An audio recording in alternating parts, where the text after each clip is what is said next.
ছবিতে যে গাছটি দেখা যাচ্ছে তা কোনো সাধারণ গাছ নয়।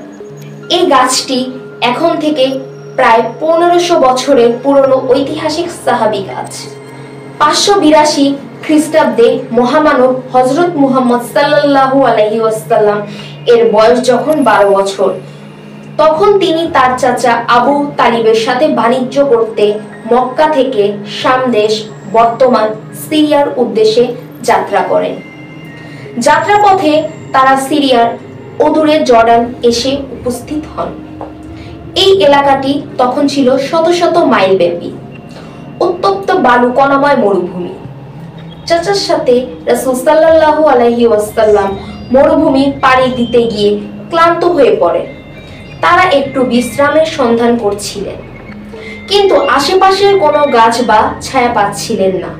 তখন তারা কিছু দূরে পাতাবিহীন মৃত প্রায় একটি গাছ দেখতে পেলেন। এই গাছটির নিচে কেউ বসতে পারত না, কিন্তু কোনো উপায় না পেয়ে ক্লান্ত নবীজি ও তার চাচা মৃত প্রায় পাতাবিহীন গাছটির নিচে বসে বিশ্রাম নিত। আল্লাহ তাআলার রহমতে তখনই সবুজ পাতায় ভরে যায় গাছটি। এই ঘটনা দূর থেকে দেখেন জার্জিস ওরফে বুহাইরা নামের একজন খ্রিস্টান পণ্ডিত।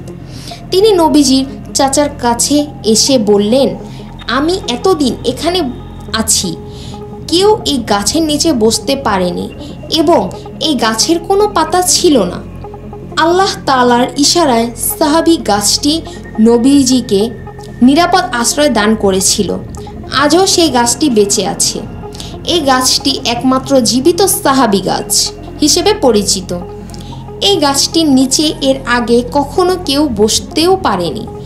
এই গাছটির অলৌকিকতা মনে করিয়ে দেয় সৃষ্টিকর্তা বলে একজন আছেন, তারই রহমতে বেঁচে আছে গাছটি।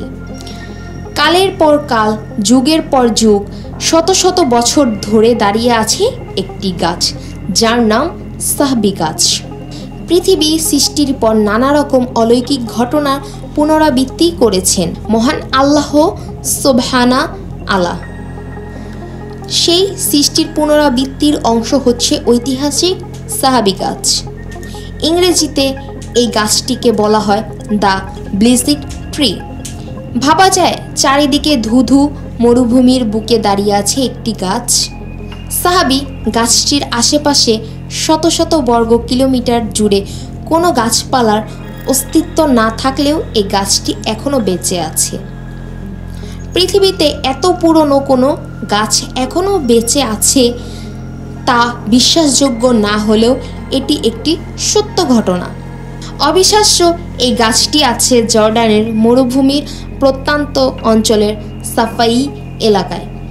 জর্ডানের বাদশাহ দ্বিতীয় আবদুল্লাহ এই স্থানটিকে পবিত্র স্থান হিসেবে স্বীকৃতি দিয়েছেন এবং স্থানটিকে বিশেষভাবে সংরক্ষণ করেন। বিশেষ দিনগুলোতে প্রচুর লোক সমাগম ঘটে গাছটি দেখার জন্য। সাহাবী গাছটিকে কেন্দ্র করে এখানে আগতরা গাছের নিচে নামাজ আদায় করে থাকেন। প্রচুর লোক সমাগম হলে জামাতের সঙ্গে নামাজ আদায় করে থাকেন তারা। এছাড়া ধুধু মরুভূমির বুকে সাহাবী গাছের তলাটি সুশীতল বিশ্রামের স্থান, যা মানুষের মনে প্রশান্তি এনে দেয়।